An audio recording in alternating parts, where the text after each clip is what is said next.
carburant les denrées day tax nga am calme mën a gérer parce que situation ne permet pas la souveraineté alimentaire n'existe pas encore. Mais bu ñu demee aussi ñu contre la dette je pense que aussi il faut le dire comme il le dire il y a un livre qui a été mentionné appelé que Solution.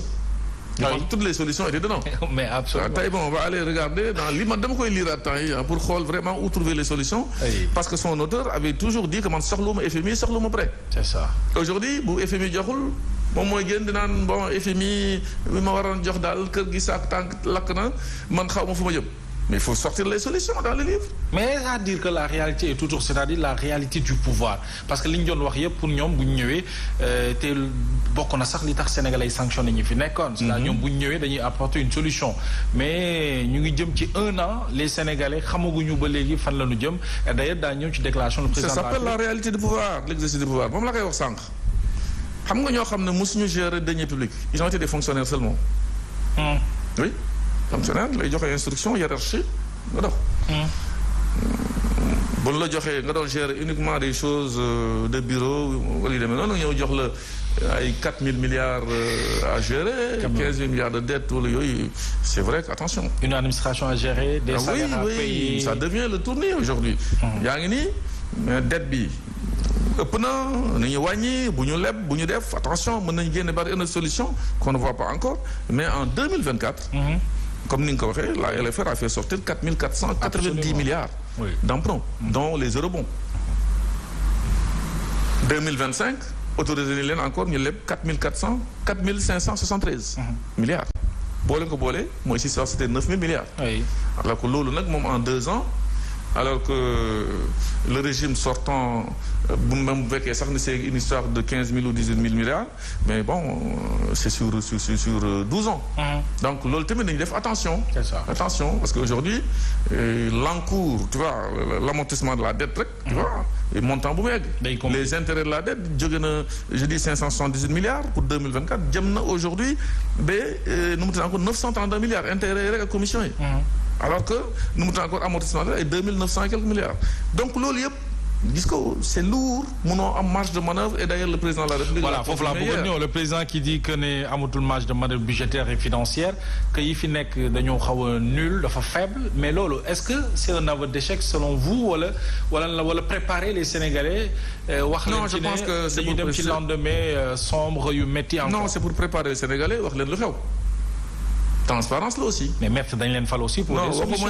waxuma la ñu indi ay solutions loolu wax naa ko ba pare. mais dama ne wax nit ñi. attention lii moo nekk suñu kanam. mais est-ce qu'on a besoin de faire encore et encore. des communications. wala diagnostic. mais mani. parce que diagnostic bi dafa am. man daal mais à 1 an du à 1 an de gestion du pouvoir ngay continuer di def gestion est-ce que plutôt diagnostic. Est-ce que nous pose problème? Non, les Sénégalais attendent des solutions. Il faut qu'on passe aux solutions parce que képp koo xam ne fal nañ la c'est vrai boo toogee ça va un peu tanguer. Ça c'est vrai mais à un moment donné il faut passer à la vitesse supérieure pour apporter des débuts de réponse sur des questions comme ni nga ko waxee sociales économiques financières pour que Sénégal mais là aujourd'hui c'est chaud. L'inflation gis nga fu mu toll. Les prix augmentent alors que régime bi fi passé loolu lañ doon critiquer. Le chômage à plus de 20,3% alors que à la même période l'année dernière. C'était du 19 et quelques. 19,1 yooyu yëpp si mën a aussi xale yi dem bi tey mi ngi gën a tar. Donc yooyu yëpp c'est des problèmes de sécurité dans le pays. Mais également gis nga campagne agricole bi ñu ngi xaar les chiffres mais il paraît que c'est compliqué. C'est pas fameux. Mais est-ce que ce gouvernement warul am humilité maître pour et s'ouvrir même budul sax à des experts wala ñeneen mais à sa coalition par exemple ci biir coalition Diomaye il y a eu des experts ay nit yu nga xam te ne ici qu'on est en matière de beaucoup de secteurs. Mais ils ont 4000 cadres. Est-ce que bu ubbeekul woon sax par rapport ak ci ñooñu mënta wala du am solution par rapport ak li mbir mi demee bañ a fermer. Mohamed ils ont 4000 cadres. Il faut les laisser travailler. Mais dont vous. Non xaaral rek man 4000 cadres. Non les 4000 cadres bokkuma ci. Ah mais lu tax. Non je ne suis pas contre. Je parle des 4000 cadres de PASTEF. Vous les avez soutenus. Non le régime est pacifié. Oui.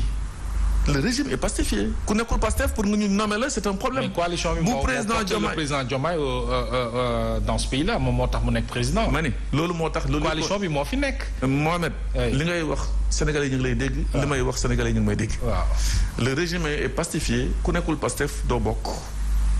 yaa liggéey ngeen nag ba dem ci kaso am ñoo xam ne il bavarde ici mais moment bu ñu xamee dem kaso am ñoo xam ne ñoo daw.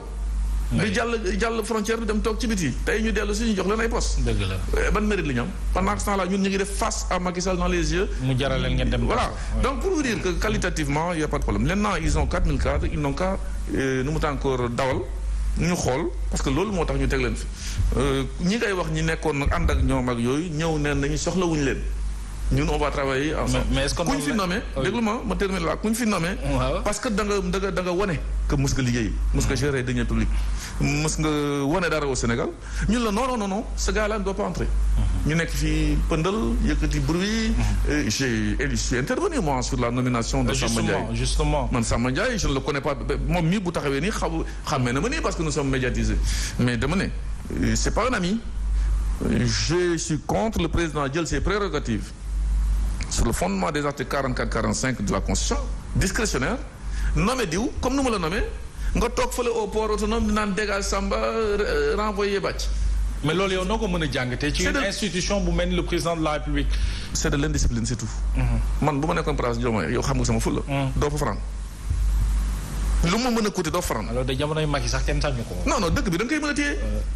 léegi mi ngi nii le président Diomaye est là bu décider ñu ni non pëndal indi problème et c'est le premier ministre qui se lève en premier pour critiquer alors qu'il a contresigné. mais est-ce que loolu du andi impact du def impact bu bëggee nommer un Moussa Diop maître Moussa Diop wala keneen koo xam te ni sax bokk ñoom peut-être parti que le président encore reculé par rapport ak li mu jotagum dund ci nomination yooyu. Bon, le président, je pense qu'a maintenu sa décision. Il l'a fait dans un point de presse. Mais non, maa ngi ñëw. A maintenu sa décision, il l'a dit. dégg nga ko gis naa ko. D'ailleurs le commentaire du premier ministre dafa ñëw ne moom ça l'engage. mais gis nga décret. maa ngi ñëw. waaw da nga gis léegi le raisonnement. Je pense que la nomination aussi de Awa Bokar Ly Tall a amené un problème qui est autre aussi parce que tamit le premier ministre il a contresigné.